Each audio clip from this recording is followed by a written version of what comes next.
ಪ್ರಯಾಗ್ರಾಜ್ನಲ್ಲಿ ಮಹಾಕುಂಭಮೇಳ ಶುರುವಾಗಿ 17 ದಿನ ಕಳೆದಿದೆ. ಈ ಅವಧಿಯಲ್ಲಿ 15 ಕೋಟಿಗೂ ಹೆಚ್ಚು ಭಕ್ತರು ಪುಣ್ಯ ಸ್ನಾನವನ್ನ ಮಾಡಿದ್ದಾರೆ. ಆದರೆ ಈ ಲೆಕ್ಕವೇ ಬೇರೆ, ನಾಳೆಯ ಲೆಕ್ಕವೇ ಬೇರೆ. ಯಾಕಂದ್ರೆ ನಾಳೆ ಅಮೃತ ಸ್ನಾನದ ವಿಶೇಷ ದಿನ, ಜೊತೆಗೆ ಮೌನಿ ಅಮಾವಾಸ್ಯೆ ಬೇರೆ. ಹೀಗಾಗಿ ನಾಳೆಯೊಂದೇ ದಿನ ಕನಿಷ್ಠ 8 ರಿಂದ 10 ಕೋಟಿ ಭಕ್ತರು ಮಹಾಕುಂಭಮೇಳದಲ್ಲಿ ಪಾಲ್ಗೊಂಡು ಅಮೃತ ಸ್ನಾನವನ್ನ ಮಾಡಲಿದ್ದಾರೆ. ಇದಕ್ಕಾಗಿ ಯುಪಿ ಸರ್ಕಾರ ಸಹ ಸಕಲ ತಯಾರಿಯನ್ನ ಮಾಡಿಕೊಂಡಿದೆ. ನಾಳೆ ಯಾರಿಗೂ ಯಾವುದೇ ವಿವಿಐಪಿ ಆತಿಥ್ಯ ಸಿಗೋದಿಲ್ಲ. ನಿನ್ನೆ 1.5 ಕೋಟಿ ಮಂದಿ, ಇಂದು 2 ಕೋಟಿಗೂ ಅಧಿಕ ಮಂದಿ ಪುಣ್ಯ ಸ್ನಾನ ಮಾಡಿದ್ದಾರೆ. ಈಗಾಗಲೇ ಪ್ರಯಾಗರಾಜ್ ಅಸಂಖ್ಯ ಭಕ್ತರಿಂದ ತುಂಬಿ ತುಳುಕ್ತಾ ಇದೆ. ಹೆಜ್ಜೆ ಇಡೋಕು ಸಹ ಜಾಗ ಇಲ್ಲದಂತಾಗಿದೆ.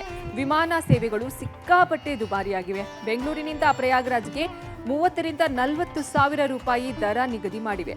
ಡಿಜಿಸಿಎ ಕೊಟ್ಟ ಎಚ್ಚರಿಕೆಯನ್ನು ಸಹ ವಿಮಾನಯಾನ ಸಂಸ್ಥೆಗಳು ಪರಿಗಣಿಸ್ತಾ ಇಲ್ಲ. ಪ್ರಯಾಗರಾಜ್ನಂತೆ ಅಯೋಧ್ಯೆಯು ಲಕ್ಷಾಂತರ ಭಕ್ತರಿಂದ ಕಿಕ್ಕಿರಿದಿದೆ.